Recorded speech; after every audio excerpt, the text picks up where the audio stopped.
it is also January 6th, and 4 years ago today, Donald Trump supporters attacked Capitol Hill in an effort to overturn the lawful results of the 2020 election that Joe Biden won.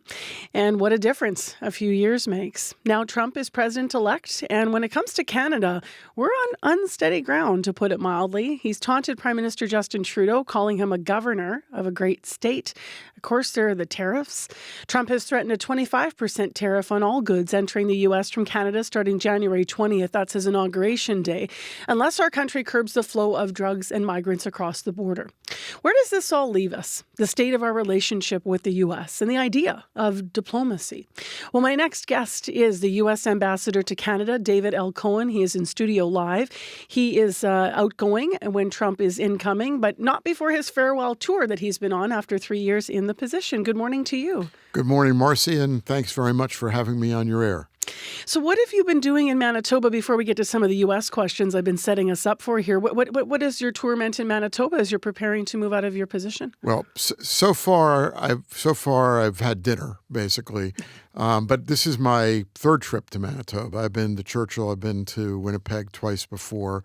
And when I'm here, I obviously meet with the Premier. I was arguably his first meeting when he became Premier. He was actually just Premier-elect, and I snuck in the day before he became Premier and had a good meeting with him. That was my second meeting with him. So I tend to like to meet with government officials. I'm meeting with the mayor later this morning.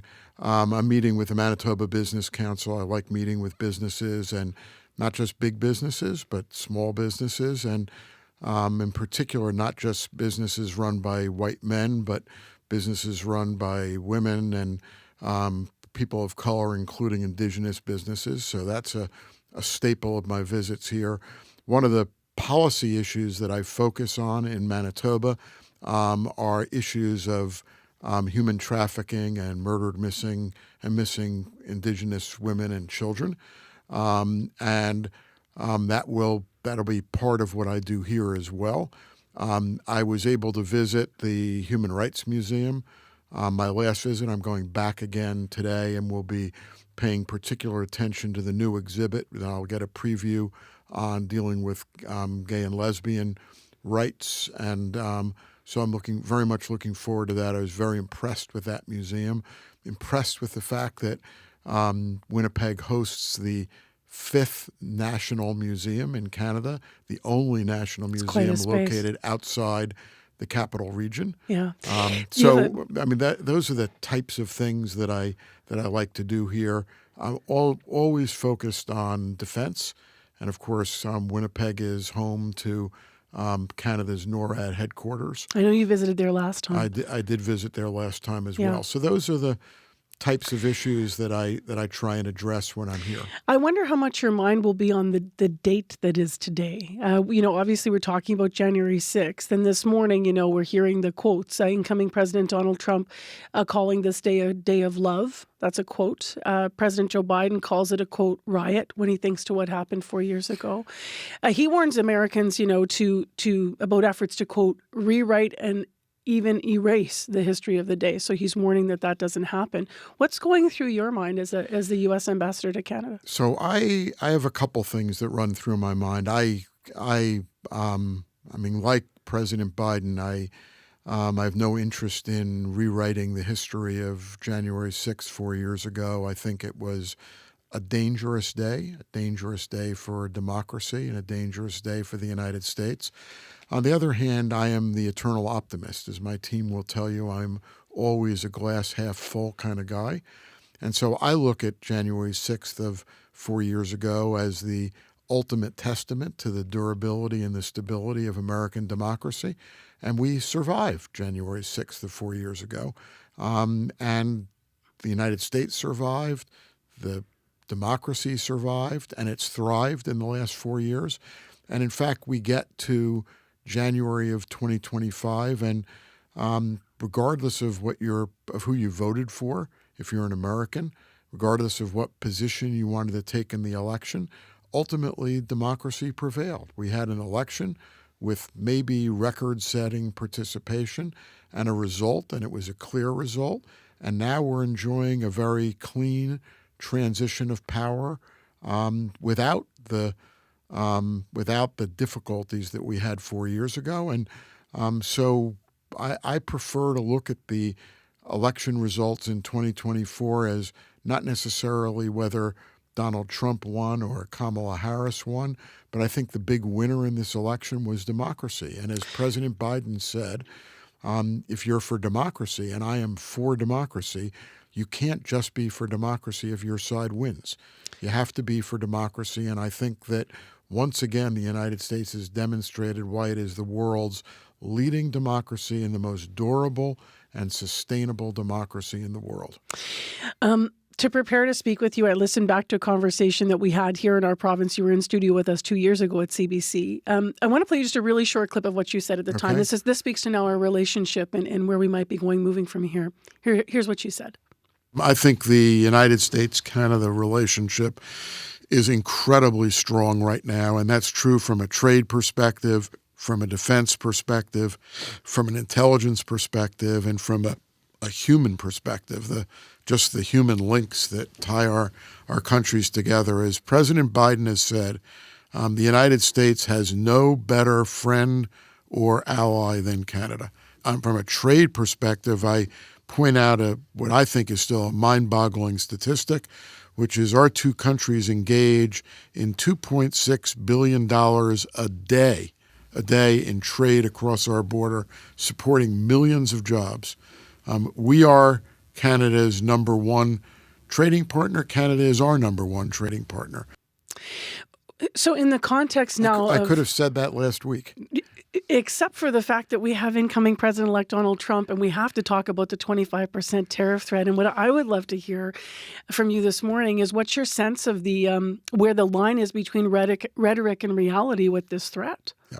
So I have to start with a caveat, which is that I don't speak for the president-elect. First of all, he is only the president-elect. He is not the president. He does not speak for the United States today either. We have a big tradition. There's only one president at a time in the United States, and Joe Biden is the president. But I think you've asked the right question, which is there's rhetoric and then there's reality.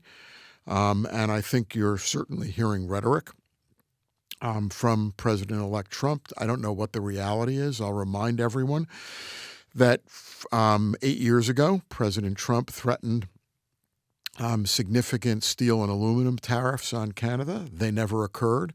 When I became the United States ambassador to Canada, there was the threat of exclusion of Canada automobile manufacturing plants from the consumer tax credit for electric vehicles. That was described publicly and to me as an existential threat to Canada's economy and to Canada's automobile industry, which is the second largest industry in Canada. And of course, that never occurred because the strength of the U.S. Canada relationship creates a dynamic in which things are talked about. And you hear the advocacy being made by the government of Canada, by the federal government, by the premiers, including Premier Canoe here in Manitoba, about the jeopardy of those tariffs, not only to Canada, but to the United States and the United States businesses, and the threat that they would impose to inflation in the United States and the jobs in the United States. And so we're a long way from where there's a 25% tariff or any type of tariff being imposed on Canadian goods being imported into the United States. And I think I'd caution to allow this to play out and to allow the durable, strong, ongoing relationship between Canada and the United States to play itself out before panicking. You talk about not being worried about democracy in the United States, but what about diplomacy? How concerned are you about that moving forward? Well, I think diplomacy has worked pretty well between Canada and the United States. I'm biased What's about going to be necessary to keep it working really well, especially if we're in an age of rhetoric and blustering from the president-elect? Well, again, I can't speak for the president-elect, but I can talk about history. And this is a president-elect who was president for 4 years. There was rhetoric in that 4-year period, and there were excellent diplomatic initiatives, and I think the U.S. Canada relationship survived and thrived in the last Trump presidency. And somewhere between my hope and my prediction is that the same thing will happen over the next 4 years. During your time as ambassador, what were you most proud of regarding the U.S. relationship with Canada? I think the thing I was most proud of was the efforts that we were able to make diplomatically and governmentally in rebuilding the trust that historically existed between Canada and the United States and bringing that trust back in a thematic way. I think that's what I was most proud of. Substantively, I was incredibly proud of the work that we did in increasing Canadian defense spending and maybe changing the dialogue a little bit about the way in which defense spending was talked about, shifting from exclusively talking about Canada spending 2% of its GDP on defense to honor a NATO commitment that was made in Wales, when a typical Canadian doesn't know where Wales is, doesn't understand what GDP is, doesn't know where 2% of GDP came from, isn't 100% sure of what NATO means for Canada, and instead talking about dealing with existing threat levels from China and Russia, talking about Arctic defense and continental defense, which are things that Canadians feel more deeply, which I think has helped to provide a political climate where there has been a dramatic increase in defense spending since 2015, in particular in the last 3 years.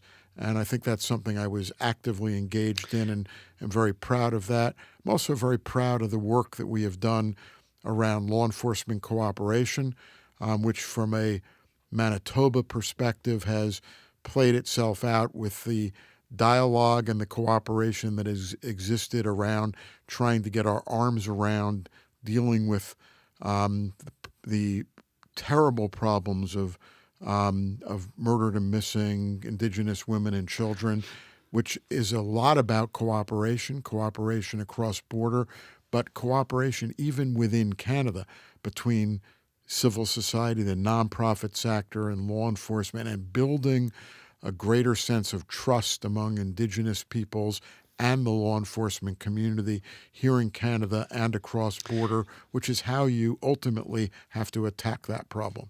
9 minutes to 8 o'clock. We're live with the outgoing U.S. Ambassador to Canada. David L. Cohen is in studio with us. And this is your farewell tour. So before you go, I can't resist this question, but very few people can I ask this to.